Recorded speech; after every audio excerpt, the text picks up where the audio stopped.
दोस्तों नमस्कार। एक अपराधी को कितनी सजा होनी चाहिए? आजकल सुप्रीम कोर्ट में एक बहुत इंटरेस्टिंग केस चल रहा है।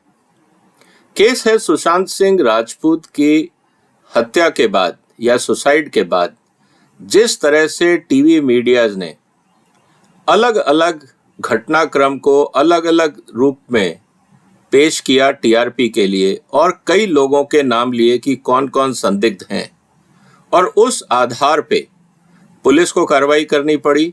पुलिस प्रेशर में थी, एडमिनिस्ट्रेशन प्रेशर में था, जबकि कोर्ट में उन लोगों के खिलाफ किसी भी तरह की कोई कार्रवाई नहीं हुई थी या किसी भी तरह का कोई साक्ष्य नहीं रखा गया था, जिसे हम अक्सर कहते हैं ट्रायल बाय मीडिया।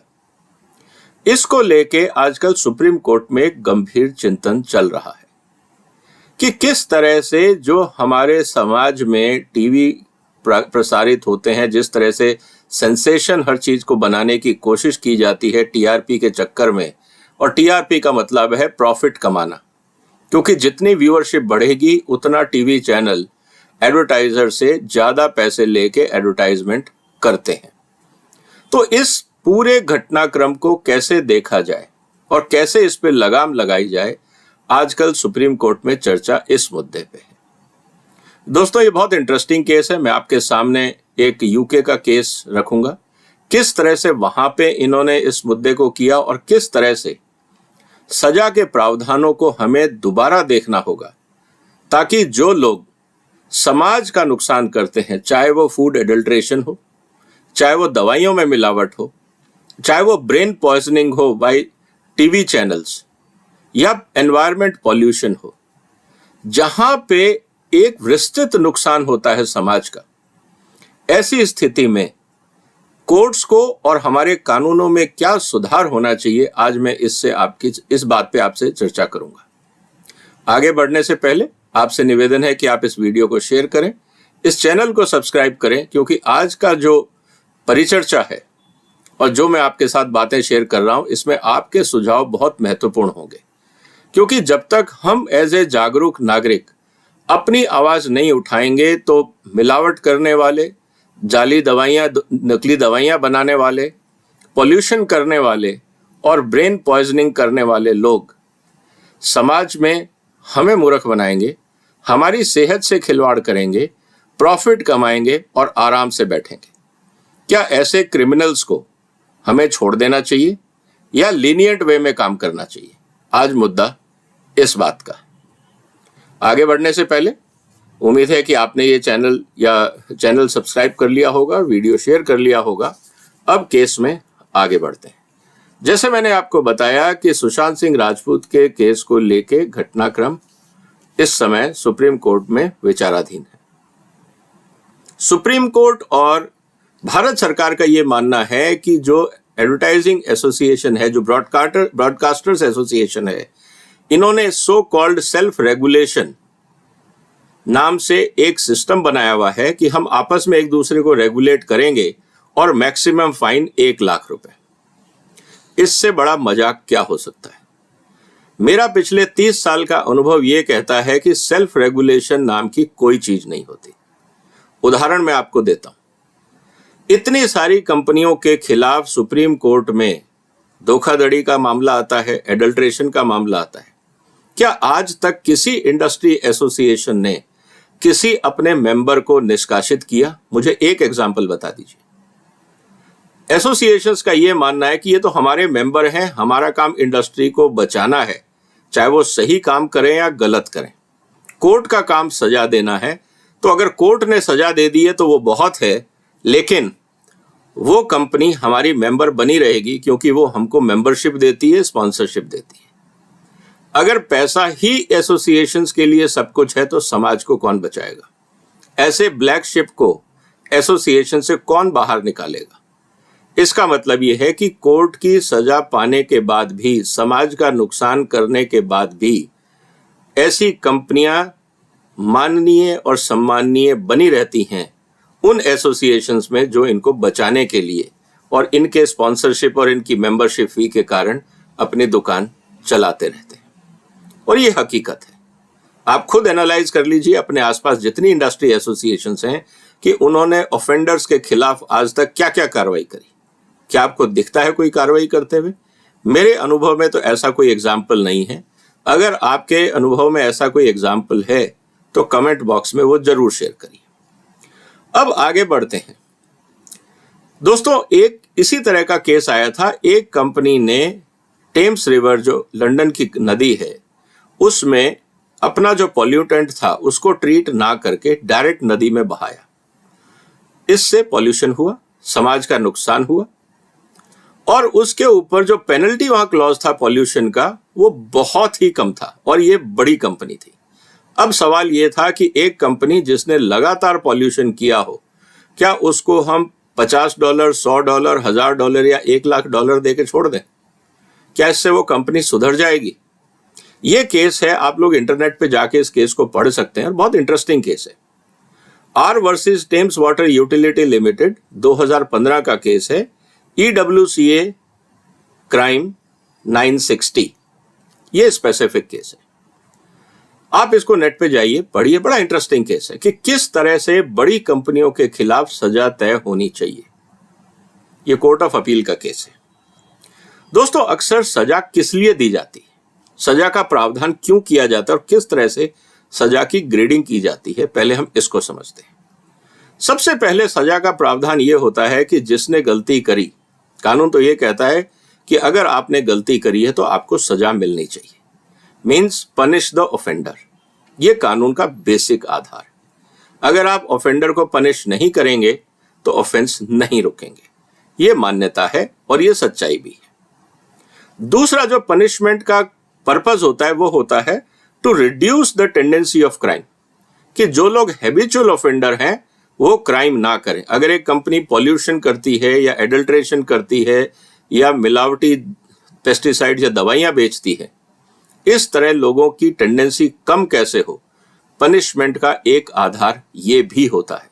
सिर्फ एक बार आप ₹1000 पनिशमेंट देके छोड़ देंगे तो इससे टेंडेंसी कम नहीं होती। इसका मतलब पनिशमेंट की ग्रेविटी इतनी होनी चाहिए कि ऑफेंडर को लगे कि हां, मुझे सजा मिली है और उसको सुधरना है। तीसरा जो काम होता है पनिशमेंट का वो होता है reform and rehabilitation of the offender. वो सुधार आए, उसमें उसकी सोच बदले कि भाई मिलावट करने से काम नहीं चलेगा, पनिशमेंट बहुत हैवी है, चाहे वो फाइनेंशियल हो, चाहे वो सोशल हो, चाहे वो मॉरल हो। पनिशमेंट ऐसा होना चाहिए कि आदमी गलती करने से या कॉर्पोरेट्स गलती करने से डरें। अगर ऐसा नहीं है तो उस पनिशमेंट का कोई मतलब नहीं है। यह आधार है पनिशमेंट का। और पनिशमेंट इतना होना चाहिए कि सिर्फ जूनियर ऑफिसर या फैक्ट्री मैनेजर तक उसका असर ना हो। पनिशमेंट की ग्रेविटी इतनी होनी चाहिए कि वो बोर्ड ऑफ डायरेक्टर्स, अगर लिस्टेड कंपनी है तो शेयर होल्डर्स और मैनेजमेंट को पिंच करनी चाहिए। इस बात को आप ध्यान रखिए। जब तक उस दवाई का असर शेयर होल्डर और बोर्ड ऑफ डायरेक्टर्स तक नहीं जाएगा, वो दवाई असरदार नहीं होगी। क्योंकि अगर आप लाख, 2 लाख, 5 लाख रुपए पनिशमेंट देते हैं, किसी कंपनी का टर्नओवर 10,000 करोड़ है, तो किसी को फर्क नहीं पड़ेगा। वो कहेंगे ठीक है, रूटीन है, पैसे खिलाओ पहले। अगर पैसे नहीं खाए जाए, ऑफेंस को आप दबा नहीं सकते और सजा हो गई, तो छोटी सी मामूली सी सजा है, इसको हम इग्नोर कर देंगे, जस्टिफाई कर देंगे। अगर ये टेंडेंसी रहती है तो कभी भी समाज में सुधार नहीं होगा। इसका मतलब पनिशमेंट की ग्रेविटी इतनी होनी चाहिए, पनिशमेंट इतना होना चाहिए कि शेयर होल्डर्स भी और बोर्ड ऑफ डायरेक्टर्स भी तिलमिला उठे, ये कह के यार ऐसा क्या हमारी मैनेजमेंट टीम ने गड़बड़ कर दी, ताकि हम उनकी क्लास लें। तभी सुधार होगा, नहीं तो नहीं होगा। कुल मिला के बात यह है कि अल्टीमेटली जो ऑफेंडर है उसको मजबूर किया जाए कि वो सुधार करे, रेक्टिफाई करे और अथॉरिटीज के साथ कोऑपरेट करे। अगर आपके पनिशमेंट्स ये चीजें नहीं करते हैं तो आपके पनिशमेंट्स इनइफेक्टिव हैं। तो ये क्राइटेरिया है दोस्तों कि अगर हम पनिशमेंट की बात करें तो पनिशमेंट कितना होना चाहिए। अब सवाल ये आता है कि बड़ी कंपनियों के लिए जो कमर्शियल गेन के लिए समाज के साथ और पॉल्यूशन मतलब एनवायरनमेंट के साथ खिलवाड़ करते हैं, उनको जेल में डालने से क्या होगा? उनका मोटिव तो पैसा कमाना है, प्रॉफिट कमाना है। जब तक आप उनके मोटिव पे चोट नहीं करेंगे वो लोग नहीं सुधरेंगे। इसीलिए ये बहुत जरूरी है कि हमें अपने जहां पे भी कमर्शियल ऑफेंस है, जैसे एडल्ट्रेशन ऑफ फूड है, एडल्ट्रेशन ऑफ मेडिसिन है, सब स्टैंडर्ड पेस्टिसाइड्स हैं, और भी जितनी चीजें जिससे समाज का नुकसान होता है, पॉल्यूशन होता है, पर्यावरण का नुकसान होता है, समाज का अनहित होता है, उसको उसका जो पनिशमेंट है वो कमर्शियल पनिशमेंट उस कंपनी के टर्नओवर या नेट प्रॉफिट बिफोर टैक्स, याद रखिएगा इस बात को, नेट प्रॉफिट बिफोर टैक्स या ग्रॉस प्रॉफिट, उससे उसको जब तक हम लिंक नहीं करेंगे तब तक कंपनियां नहीं सुधरेंगी। इस बात को हमें समझना होगा।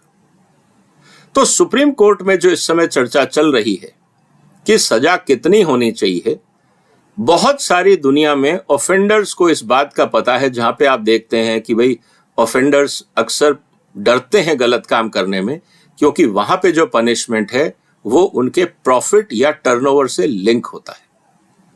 जब तक आप ये नहीं करेंगे तो जो मोटिव है, बट छोटी कंपनियों को तो आप सजा दे देंगे, बड़ी कंपनियों का क्या करेंगे?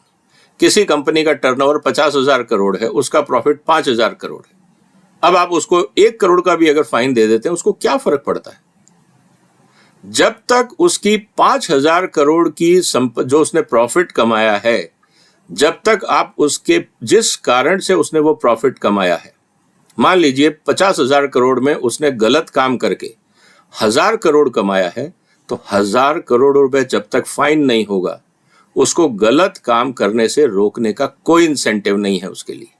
वो गलत काम करता रहेगा, 1-1 करोड़ रुपए जमा कराता रहेगा, तो 999 करोड़ रुपए वो प्रॉफिट रखेगा, उसमें से 1 करोड़ रुपए सरकार को फाइन के रूप में देता रहेगा। क्या इससे क्राइम रुकेगा? सवाल इस बात का है कि हिंदुस्तान में अगर हमें कमर्शियल ऑफेंसेस को रोकना है, तो जितने भी कमर्शियल ऑफेंस हैं उसको कंपनी के टर्नओवर और प्रॉफिट से लिंक कर दीजिए, ताकि गलत काम करने का इंसेंटिव खत्म हो जाए।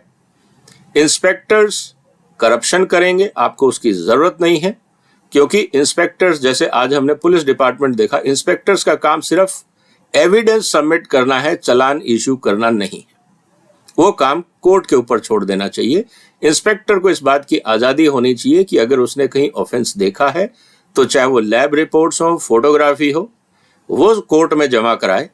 हाँ, अगर इंस्पेक्टर मैनिपुलेशन करते हैं सैंपलिंग में, फोटोग्राफी में, इंस्पेक्टर्स के लिए भी नौकरी से डिसमिस के अलावा और कोई साधन नहीं होना चाहिए, क्योंकि चाणक्य ने कहा है कि अगर अधिकारी या जिसका काम समाज की रक्षा करना है, जिस इंस्पेक्टर का काम, अगर वो खुद ही क्राइम करने लग जाए तो ऐसे अधिकारी को मृत्युदंड देना चाहिए, क्योंकि वो समाज के लिए घातक हो गया है, वो अपने स्वार्थ के लिए समाज को बेच रहा है।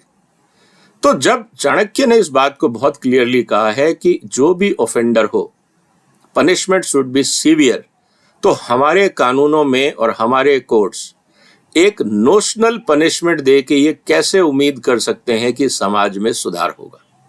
वो नहीं होगा।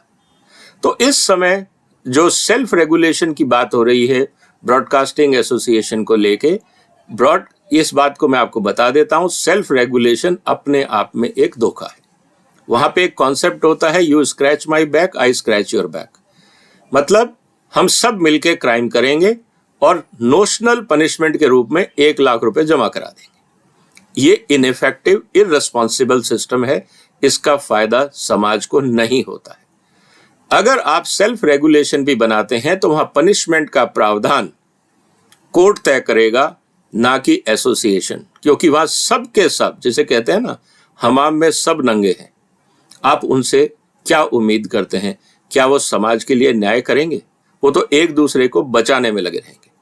कहने का मतलब यह है दोस्तों कि जब तक पनिशमेंट, उसकी gravity board of directors, share holders और बैलेंस शीट को पिंच नहीं करेगी, तब तक सुधार नहीं होगा। और सिर्फ नोशनल फाइन अगर हमने बना दिए ये सोच के कि समाज में मॉरलिटी बढ़ जाएगी, ऐसा नहीं होता है। मनी मेक्स द मेयर गो। जैसे कहा जाता है कमर्शियल वर्ड में, पैसा भगवान के रूप में लोग पूजते हैं और पैसे के लिए सब गलत काम करते हैं। और क्या इंसेंटिव है एक कंपनी को गलत काम करने का? क्या इंसेंटिव है? उसको कोई पद्मश्री तो मिलेगा नहीं, उसको वहां मिलेगा सिर्फ प्रॉफिट। और प्रॉफिट बढ़ाने के लिए सही काम नहीं करते, गलत काम करते हैं। कंपनियां रिसर्च में पैसा नहीं लगाएंगी लेकिन इंस्पेक्टर्स को रिश्वत देंगी। कंपनियां अच्छे क्वालिटी सिस्टम्स पे पैसा नहीं लगाएंगी, स्टाफ को ट्रेनिंग नहीं देंगी, लेकिन हर जगह कॉर्नर कटिंग करके, कंज्यूमर की जिंदगी से खिलवाड़ करके, समाज के साथ खिलवाड़ करके, पर्यावरण के साथ खिलवाड़ करके अपनी बैलेंस शीट दिखाएंगी, ताकि शेयर मार्केट में अगर वो लिस्टेड कंपनी है तो उसकी वैल्यूएशन बढ़े, और अगर फैमिली ड्रिवन प्राइवेट कंपनी है तो पर्सनल प्रॉफिट बढ़े। जब तक इन दोनों चीजों पे चोट नहीं होगी, जब तक आपके पनिशमेंट का असर बैलेंस शीट या प्रॉफिट पे नहीं होगा, शेयर होल्डर्स और बोर्ड ऑफ डायरेक्टर्स पे नहीं होगा, तब तक सुधार नहीं होगा। इसलिए जितने भी कानून हैं उनको दोबारा देखने की जरूरत है। और जो सुप्रीम कोर्ट में इस समय सुनवाई चल रही है, तो मेरा निवेदन है सुप्रीम कोर्ट से कि आप टर्नओवर और प्रॉफिट पे लिंक करिए। ये सेल्फ रेगुलेशन अपने आप में एक धोखाधड़ी है, इसको स्क्रैप करिए। भारत सरकार को आदेश दीजिए कि वो कानून बनाए और सूटेबल पनिशमेंट जो डिटरेंस का काम करे वो उसमें प्रावधान किए जाए। दोस्तों, उम्मीद है ये वीडियो आपको पसंद आया होगा। इसको आप शेयर करिए। समाज में इस सीरियस मुद्दे पे चर्चा जरूरी है। उम्मीद है कि आपने इस चैनल को सब्सक्राइब कर लिया होगा, और नहीं किया तो प्लीज कर लें। और फिर मुलाकात होगी एक और महत्वपूर्ण मुद्दे के साथ। आप इस महत्वपूर्ण मुद्दे पर अपने क्या राय रखते हैं, क्या कमेंट्स हैं, वो कमेंट बॉक्स में लिखिए। फिलहाल वंदे मातरम।